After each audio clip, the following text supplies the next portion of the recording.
السلام عليكم ورحمة الله تعالى وبركاته مغفرة ونعمة وسكينة وروح القدوس يا أيها الذين أحسنوا بالحسنى كيف حالكم بخير الحمد لله.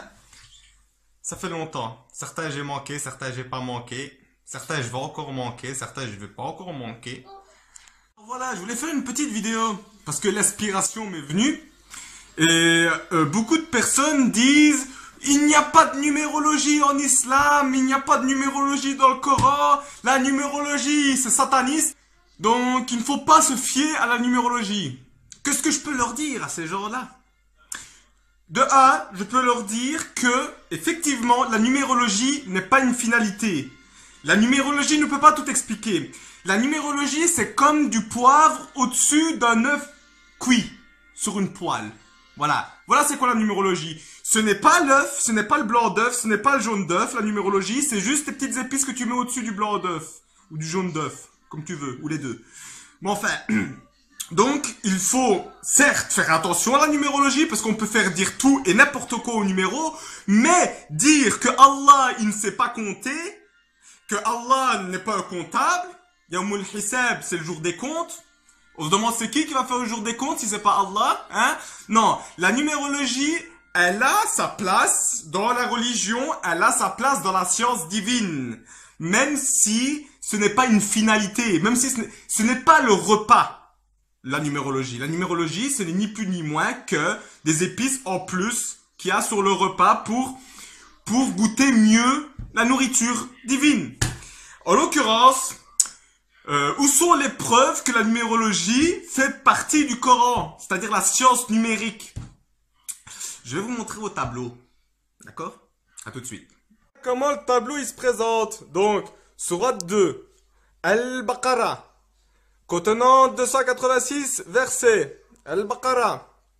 2 divisé en 286 est égal à 143. Mashallah, t'as vu, je suis bon en calcul. Cependant, pourquoi j'ai fait ce calcul? Tout simplement parce que, si on regarde bien, 143, c'est la moitié, donc c'est le milieu de la sourate. C'est la moitié. D'accord? Puisqu'il y a 286 versets, divisé en deux, on coupe en deux, la part en deux, ça fait 143. 143 étant le verset médiane de la sourate. Alif Lam Mim, premier verset.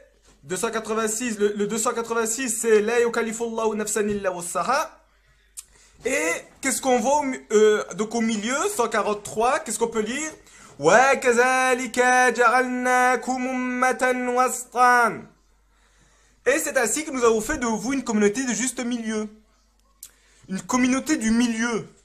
Donc, excuse-moi, mais ceux qui me disent que la numérologie, ça n'a rien à voir avec la religion de Dieu, ni avec la science divine, ce sont des menteurs ou alors des ignorants. Parce que vous voyez bien que ici, quand on regarde on va dire le milieu de la sourate, qui est 143, Allah il dit « Wa ka zalika » et c'est comme ceci, et c'est comme cela. De quoi que c'est comme ceci, c'est comme cela? Ben, qu'on est une communauté du milieu. Parce que c'est le verset du milieu. Qu'est-ce que tu veux que je te dise de plus? Qu'est-ce que tu veux que je te dise de plus? Ah, le genre de type qui va te faire des vidéos de 2h30 juste pour t'expliquer ça. Si t'es pas assez intelligent pour comprendre ça, vaut mieux pas que je fasse des vidéos plus longues. Mais enfin, sur ce, que ceux qui croient à la numérologie divine fassent passer le message à ceux qui la dénigrent. J'aimerais bien évoquer le nombre 19, parce que la plupart des coranistes, ils utilisent le nombre 19 pour dire que les hadiths c'est faux, que les sunnites se trompent, etc. etc. Certains coranistes ont même enlevé 2 versets du Coran par le nombre 19, par rapport à certains miracles mathématiques. Donc j'aimerais bien qu'on regarde ensemble ce que pourrait être le 19, si c'est un miracle mathématique ou plutôt un mirage mathématique, on verra bien. Il est écrit de la sourate 74 au verset 30, Alayha tis'at ashra. Ça veut dire au-dessus d'elle 19. À partir de ce verset, alors des personnes comme Rachid Khalifa auraient découvert un miracle mathématique à partir du nombre 19. Ce qui lui a permis de confirmer le nombre de rakats que les sunnites et les chiites pratiquent, ce qui lui a permis également de retirer 2 versets du Coran, les 2 derniers versets de Tawbah. Donc, j'aimerais bien qu'on regarde ensemble, puisque cette personne a également retiré la Shahadatayn. Donc, ceux qui nous rapportent le nombre 19 ne font pas la Shahadatayn. Donc, qu'est-ce que c'est la Shahadatayn? Je vous le montre tout de suite. La Shahadatayn, c'est la double attestation, qui est l'attestation de il n'y a pas d'autre Dieu que Dieu, et Mohammed est son messager. Ici, on lit Ashhadu an la ilaha illallah wa Ashhadu anna Muhammad Rasulullah. Et quand on compte le nombre de lettres, 1, 2, 3, 4, 5, 6, 7, 8, 9, 10, 11, 12, 13, 14, 15, 16, 17, 18. Ce qui fait la liaison, c'est le waw, 19e lettre. Ashhadu, donc 20, 21, 22, 23, 24, 25, 26, 27, 28, 29, 30. Muhammadan, 31, 32, 33, 34, 35, 36, 37, 38. Donc 38 lettres. Donc tous les partisans du nombre 19 doivent savoir que 38 divisé par 2 est égal à 19. 38 divisé par 2 égale 19. Donc c'est très bien, il nous retire 2 versets du Coran à partir du 19, parce que ça colle pas avec le calcul. Mais quand il s'agit de trucs qui collent avec le calcul, pourquoi alors ils cachent et ils le font pas? Ils le retirent. Même quand ça colle, ils le retirent. Donc là, les sunnites, ils vont être contents, hein. Je vais leur prouver à partir du nombre 19 que leur double shahada, elle est correcte. Donc je vais faire plaisir aussi à des chiites maintenant.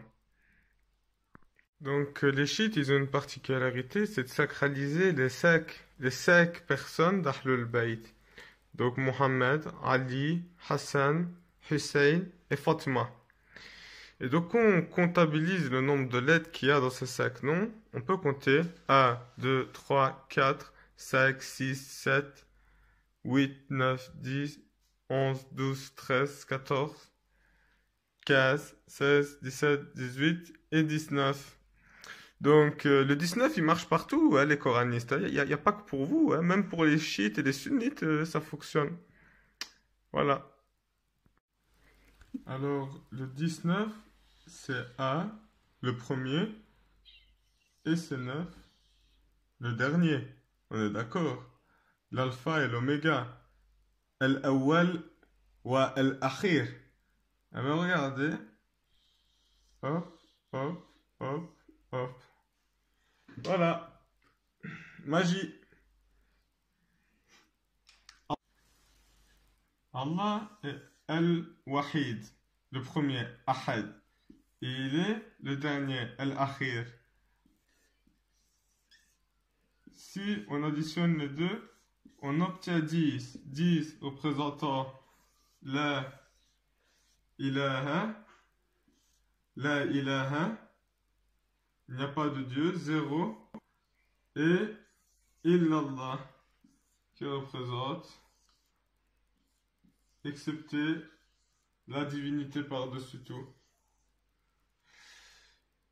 On peut voir aussi que quand on additionne les deux, ça nous fait tomber à 1. Et le 1 renvoie à quoi? Le 1 renvoie ici, approche.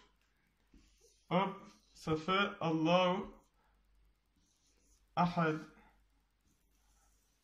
Ahad. Allahu Ahad.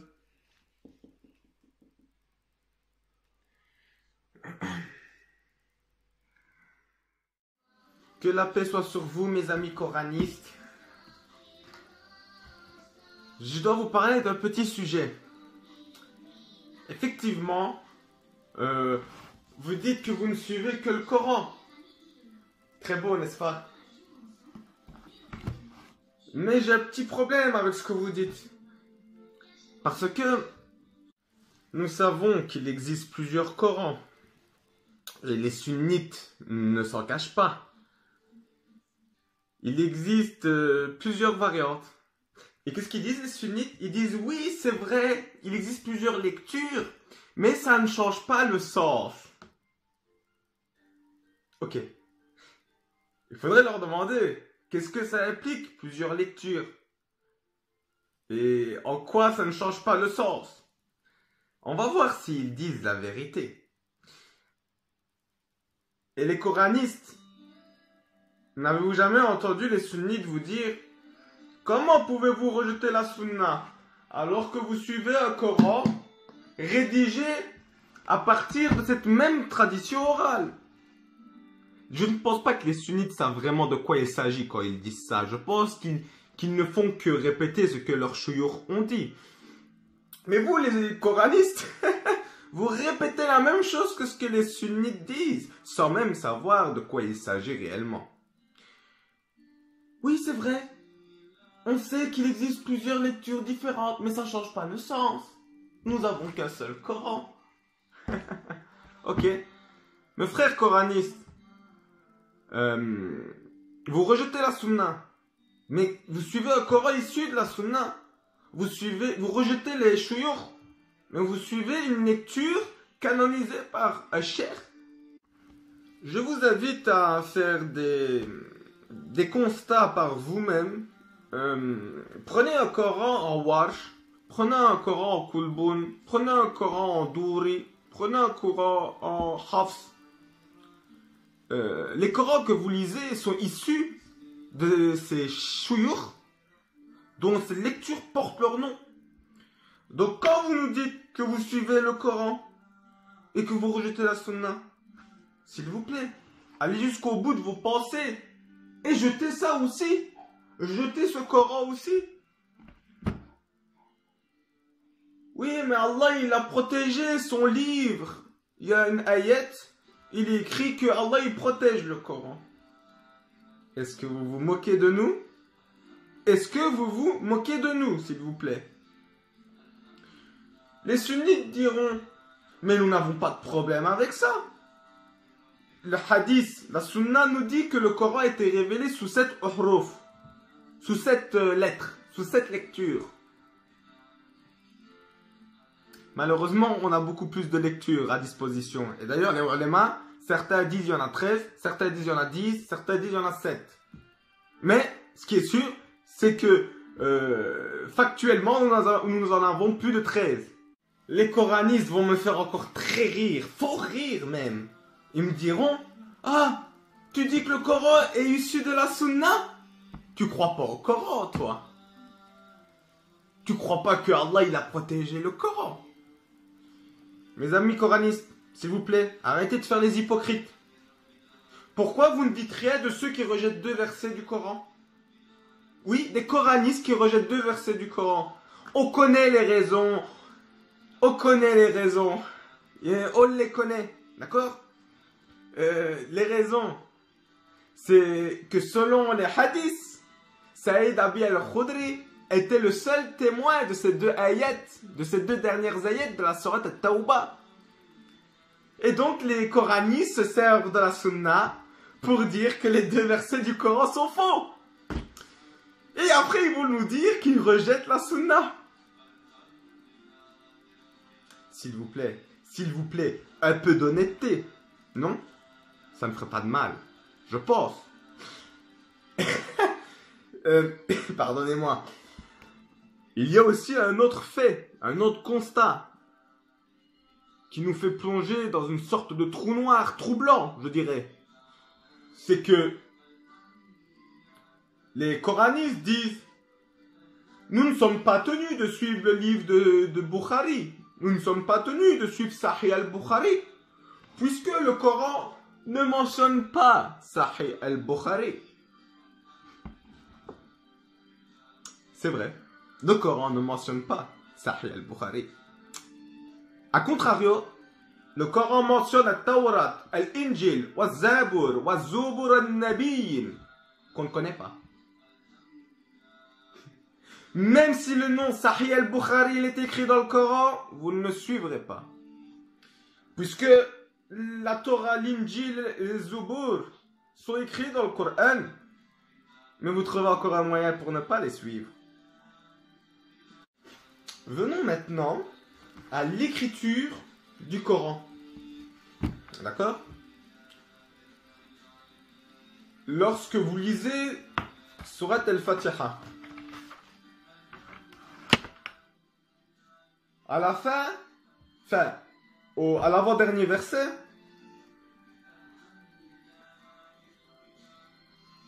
au dernier verset même, Sirat al-lazina an'amta alayhim.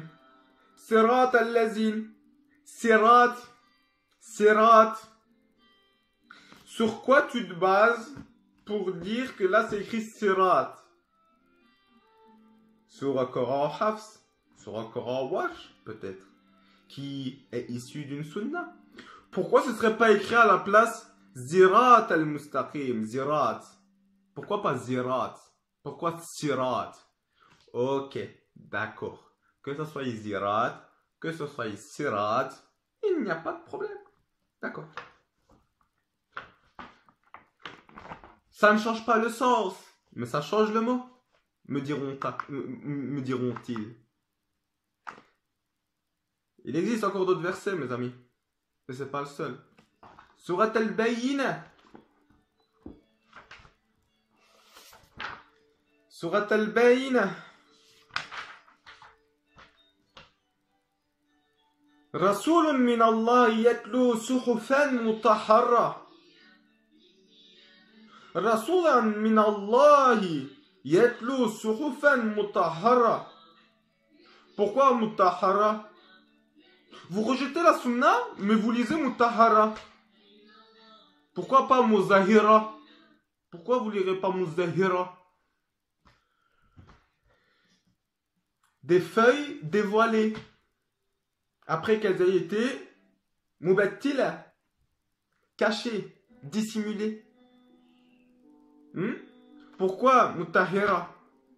Pourquoi pas muzahira? Pourquoi sirat et pas zirat? Surat al-Ahkaf. Non, surat al-Ahraf. Pardonnez-moi. C'est la surat numéro 7. Le verset 57. Qu'est-ce qu'on y lit? Wallazi yursilu riyah al-bushra. Bushra? En Hafs? Et pourquoi pas en Warsh? Pourquoi on lit en Hafs bushra? Pourquoi on lirait pas le Warsh? Wallazi yursilu riyah al-nushra. Oh, c'est pas la même chose. C'est bizarre. Bushran wa nushura. Pourquoi vous les coranistes, vous rejetez la sunna, mais vous suivez la sunna de Hafs, du Cheikh Hafs, ou du Cheikh Warsh au final? Est-ce que c'est nushura? Est-ce que c'est bushran? Et encore, vous allez essayer de nous tromper, n'est-ce pas? En nous disant, mais que ce soit une nushura ou bushran, c'est la même chose. Ce n'est pas la même chose. Vous pourrez demander à n'importe quel arabe s'il y a une différence entre bushran ou nushura. Il vous dira oui, c'est pas le même mot, frangin. Nushura, c'est la dispersion. Bushran, c'est une annonce. Étrange, hein?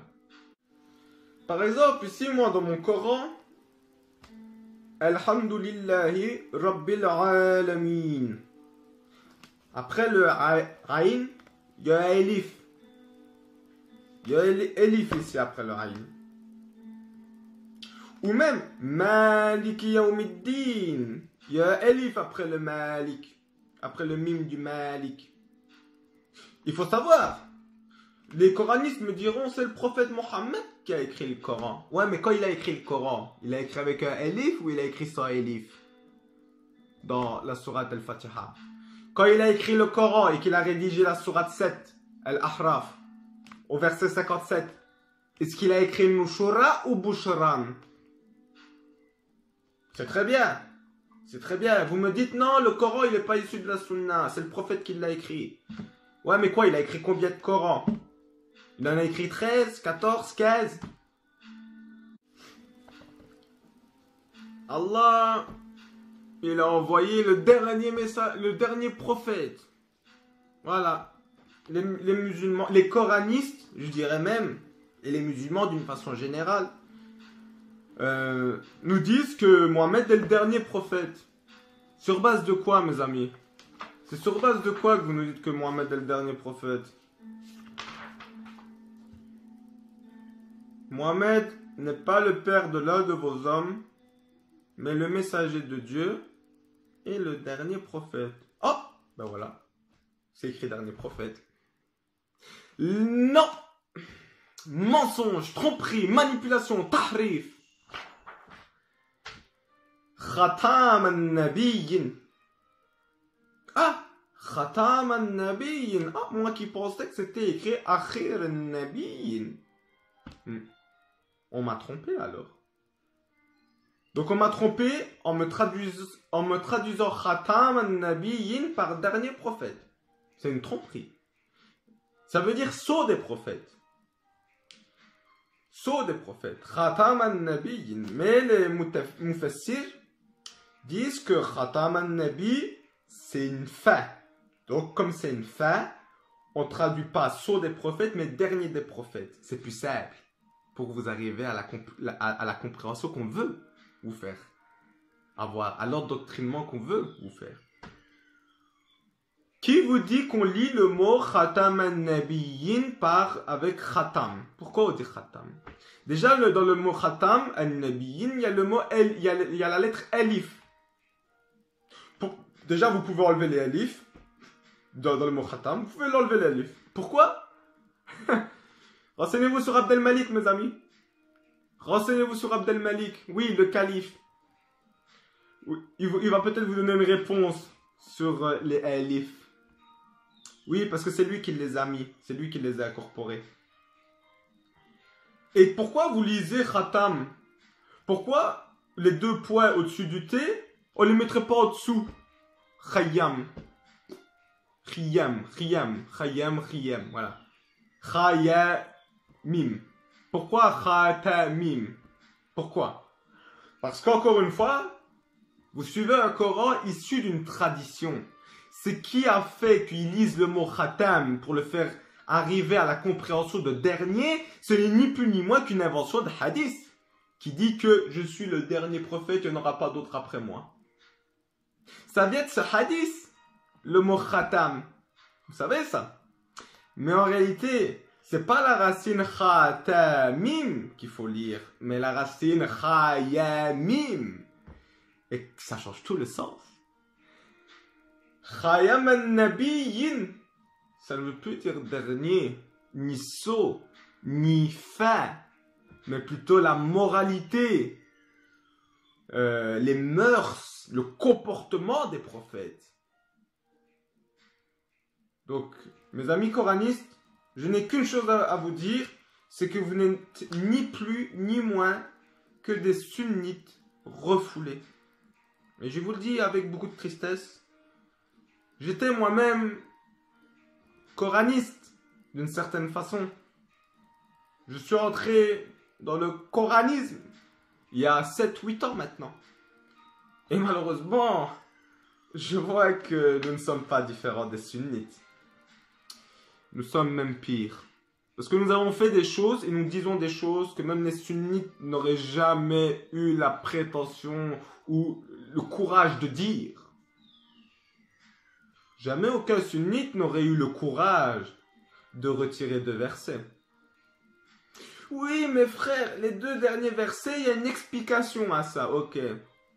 Donc vous vous référez à la sunna pour retirer les 2 versets, en disant que Saïd Abi al-Khudri, lorsqu'il a fait la compilation du Coran, il n'a trouvé d'autres témoins que lui-même. Vous rappelez aussi le fait que la sourate At-Tawbah, c'est une sourate médinoise, mais comme par magie, les 2 derniers versets sont mais quoi? Mais vous référez à quoi pour dire ça, mes amis coranistes? À la sunna. Et après, vous venez nous dire que vous rejetez la sunna. Désolé, mais je n'y crois pas. Je n'y crois pas. Je n'y crois pas. Ah! Vous venez de me trouver une 3e raison. Quelle est-elle? Ah, parce que le prophète est appelé Rahim.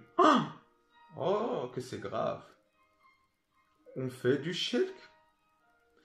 Donc, rien que parce que c'est écrit Rahim, il faut jeter les deux versets. C'est ça. Pourquoi pas en jeter qu'un seul? Rahim, il est écrit dans un seul verset, non? Et je vais encore aller plus loin. Certes, tu es une miséricorde pour l'univers. Vous connaissez ce verset? Innaka rahmatan lil alamin. Supprimez ce verset, mes amis. Supprimez ce verset. Hein. Faut pas déconner. Hein. Ah ouais, il y a aussi un autre verset. Que les croyants sont miséricordieux entre eux. C'est bizarre. Il faut aussi supprimer ce verset. En fait, avec les coranistes, il nous restera plus rien du Coran. Vous allez me dire, ouais, tu es en train de falsifier le Coran. Tu changes Mutahara en Muzahira. Tu changes Khatam al-Nabiyyin par Khayam al-Nabiyyin. T'es un falsificateur, me direz-vous. Mes amis, s'il vous plaît, soyez honnêtes. Soyez honnêtes. Vous êtes d'accord pour dire une chose. Mettons-nous tous d'accord pour dire une chose. Changer un mot, enlever un mot, c'est de la falsification ou pas? D'accord. Ok, ça va. Oui, c'est de la falsification. Oui, c'est de la falsification.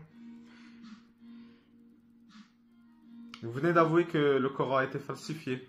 Si vous avez dit oui, vous venez d'avouer que le Coran il a été falsifié. Pourquoi? Mais pour toutes les raisons qu'on vient de voir, mes amis. Comment ça se fait qu'on a 13 Corans différents à disposition?